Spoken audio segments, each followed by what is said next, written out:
Formado pela Universidade Federal de Santa Catarina, com especialização em Direito Civil e atuação em Direito Digital e Empresarial. Escreveu diversos artigos, publicou livros e ministra aulas na Faculdade de Direito do Centro Universitário Católica de Santa Catarina. E essa entrevista aqui no Linha Direta Meio-Dia é justamente para tratar de assuntos que ele domina e domina muito bem. Doutor, muito boa tarde, obrigado por ter aceito o nosso convite inicialmente. Boa tarde, Enio. Eu que agradeço o convite. Ô, doutor, para começar, eu quero fazer uma pergunta já muito direta. A legislação sobre direito digital no Brasil, ela é eficiente? Na realidade, nós temos legislação que atingem as questões do mundo virtual, né? As questões que envolvem o mundo virtual. Então, nós temos várias leis que defendem, que protegem tanto a nova lei de proteção de dados, quanto o Marco Civil da Internet, e leis que já existiam que podem resolver problemas de ordem civil, como questões de indenização, por exemplo, e leis de ordem penal, como os crimes que acontecem dentro da internet. Ô, doutor, hoje, não só no Brasil, certamente no mundo inteiro, há uma cultura das fake news. O que são essas informações falsas que o pessoal passa adiante? Está espalhada, sem dúvida nenhuma, pelo mundo. O responsável por propagar essa mentira, que essas fake news, ele pode ser punido? Existem ferramentas hoje para punir essa pessoa que espalha esse tipo de informação inverídica? Enio, eu diria que as fake news são uma pandemia tão ruim quanto a que a gente está passando na esfera sanitária. E sim, há meios de punir as pessoas que criam e espalham fake news. Mais do que isso, é importante que as pessoas saibam que quem compartilha fake news, não a pessoa que criou, mas quem compartilha, também corre o risco de ser processado civilmente e ter que pagar uma indenização e, eventualmente, até criminalmente, dependendo das circunstâncias da divulgação dessas fake news. É porque esse é um problemão, porque a gente recebe no WhatsApp, por exemplo, uma informação qualquer, fica impressionado com aquele conteúdo, poxa, isso aqui eu tenho que passar adiante porque eu estou... Mas ninguém se preocupa em checar, né? Essa informação é verdadeira, isso aqui, existem outras fontes que possam comprovar, e daí você passando adiante, mesmo que seja uma coisa inocente, você pode estar se envolvendo, incorrendo num crime, é isso, doutor? Exatamente. Quando a gente macula, quando a gente mancha a imagem de outras pessoas, quando a gente causa um prejuízo à honra de outras pessoas, naturalmente, quem fizer isso pode ser penalizado. E como eu falei, tanto na esfera civil, tendo que pagar indenização para a vítima, quanto na esfera criminal, dependendo das circunstâncias, por calúnia, difamação ou mesmo injúria. Doutor, nós estamos chegando aí nas vésperas de uma eleição. E daí tem aquele entusiasta do candidato A, candidato B, que naquela ânsia, às vezes o sujeito nem tem envolvimento com política, mas gosta desse ou daquele candidato. Quais são os cuidados que esse eleitor mais apaixonado deve ter ao emitir opiniões sobre candidatos, muitas vezes até usando o recurso da fake news para tentar desqualificar um candidato que ele não gosta? Quais os cuidados que devem ser cuidados por aquele cidadão que se envolve em política, acredita em política, mas que às vezes no entusiasmo demais acaba utilizando a rede social de maneira equivocada? Enio, tocasse num ponto muito importante. As fake news normalmente se proliferam, primeiro porque são notícias que afetam a imagem de alguém. É difícil a gente ter uma remessa coletiva de informações que são boas, normalmente para atingir alguma pessoa.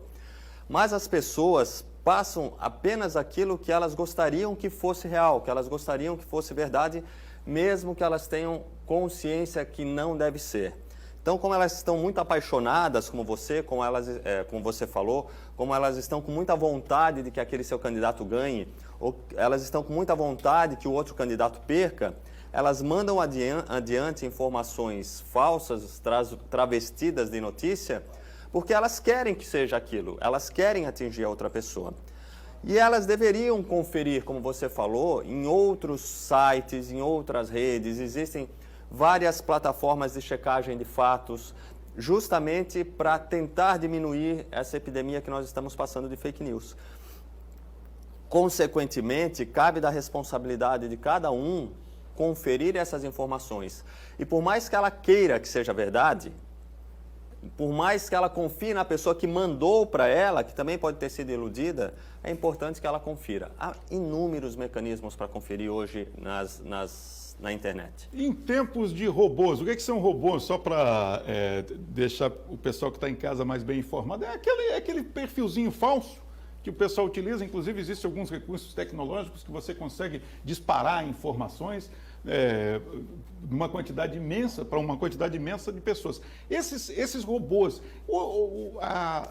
não sei se a justiça ou a polícia, que é a responsável pela investigação, hoje ela tem os recursos necessários para seguir esse caminho e localizar as pessoas que produzem esses robozinhos. E se tem, é fácil de punir. Existem casos na legislação brasileira de pessoas que já foram punidas por criar esses robozinhos e essas fake news e essa maneira irregular de transmitir informação que interessam para eles, né? Não necessariamente sejam mentirosas. Esses robôs ou bots, que são, inclusive, eles dialogam com a gente, eles falam como se fossem outras pessoas que estivessem do outro lado, são possíveis de ser identificados, sim. Nas últimas eleições para a presidência, na época da pré-campanha, calculou-se quase 1/3, mais de 26%, de seguidores dos principais candidatos como robôs, como bots. Então, praticamente 1/3? 1/3 dos principais candidatos, de todos, de direita a esquerda, independente de cor partidária. E é impressionante porque as pessoas acham que eles têm milhões de seguidores e uma parcela bem considerável, não é de pessoas de carne e osso como a gente. Ela é formada por bots ou por esses robozinhos, que são manipulados, seja para entrar numa conversa e tumultuar, né, xingar, que esse é o grande problema também das redes sociais, seja para trazer informações, buscar mais seguidores para suas redes. E sim, respondendo à tua segunda pergunta, há mecanismos da polícia e do próprio judiciário para identificar as pessoas ou de onde partiram essas ofensas ou esses ataques.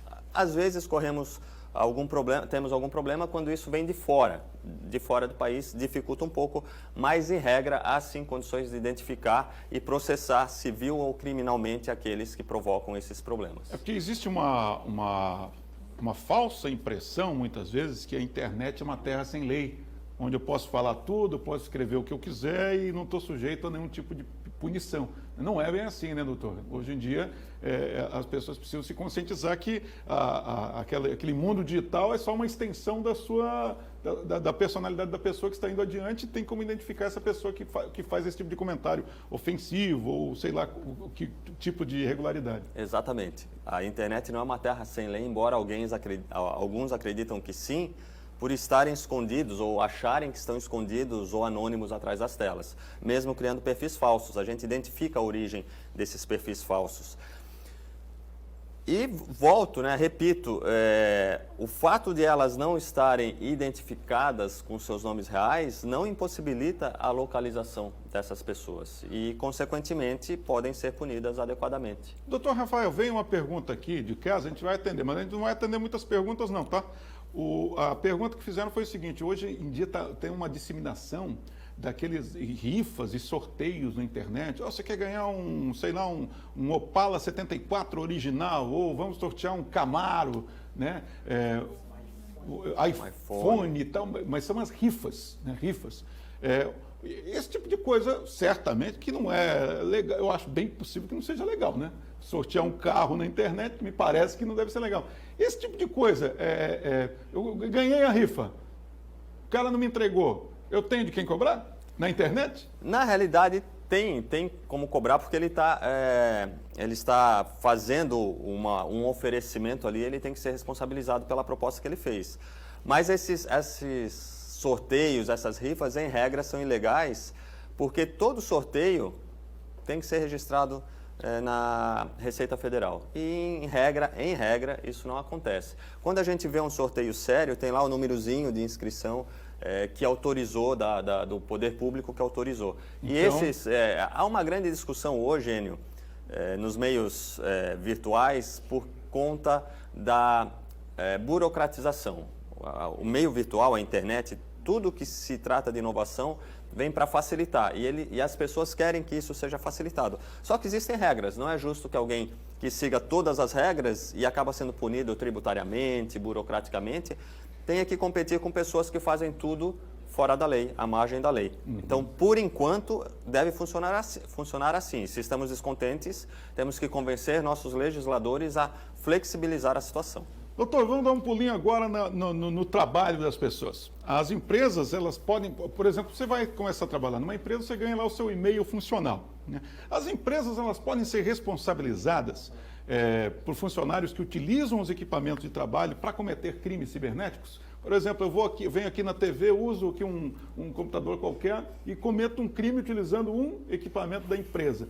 A empresa, ela solidariamente pode ser responsabilizada ou não? Como é que funciona essa situação? Enio, do ponto de vista criminal, ela não vai ser responsabilizada, a não ser que haja uma conivência dos sócios ou de mais alguém dentro da empresa, mas só quem pratica o crime vai ser responsabilizado ou quem contribuiu diretamente com essa intenção vai ser responsabilizado.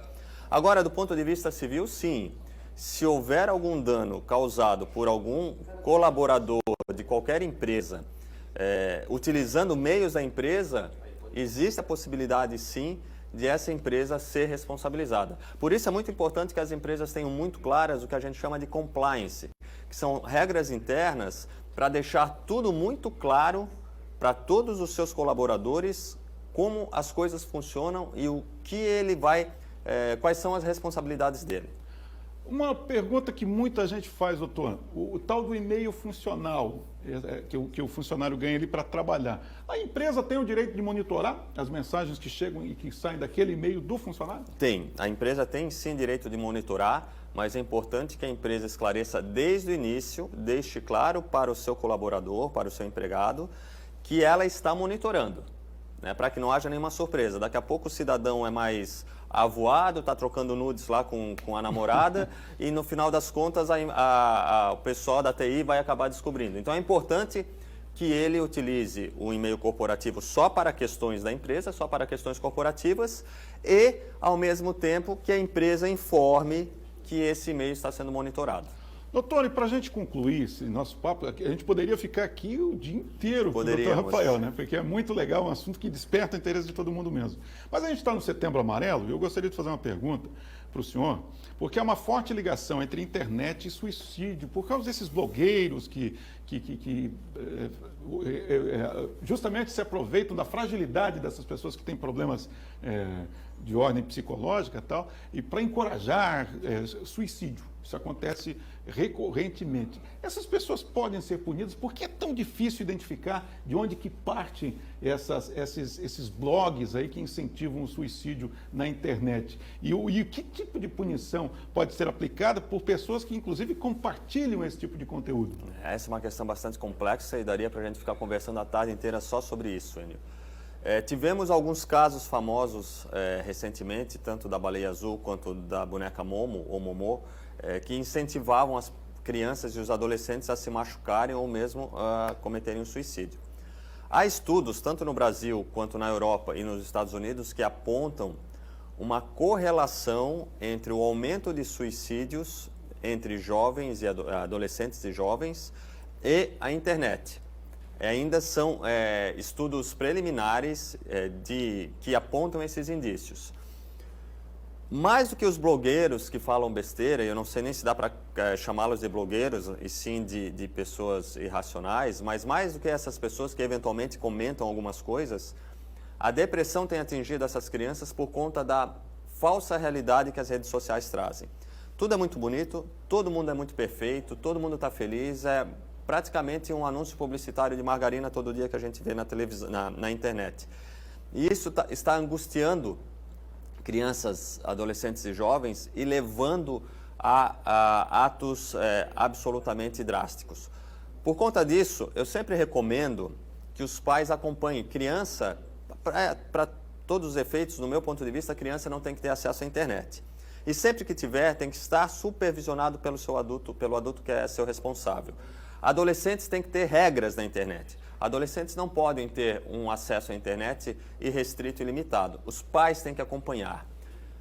Antigamente, estava falando ali da ortopédia, do ferrugem, no nosso tempo os pais nos diziam, cuidado com quem você fala na rua, né? E os pais se preocupavam do muro para fora. Hoje a gente tem que se preocupar do portão para dentro, porque as crianças estão no mundo inteiro, né? Na rua do mundo inteiro quando entram na internet. Por isso é muito importante que os pais se preocupem e acompanhem. E, respondendo à pergunta inicial, essas pessoas que provocam ou que estimulam, sim, podem ser punidas também criminalmente, inclusive, quando identificadas. Doutor Rafael, quero agradecer muito a sua presença aqui. Eu espero que em outras oportunidades, eu sei que a sua agenda é bem concorrida, mas em outras oportunidades o senhor retorne aqui para conversar mais conosco, porque os temas para debater com o doutor Rafael são absurdamente gigantes, né? Muito obrigado mesmo e até uma próxima oportunidade, doutor. Eu que agradeço e fico à disposição para quando quiser, Enio. Tá legal, gente. Olha aí que bacana. E viu? Essa dica foi muito importante, hein, pais? Criançada, está conversando com quem na internet? Está no quarto fechado? Quem é que está lá conversando? É uma dica muito importante que a gente precisa estar atento.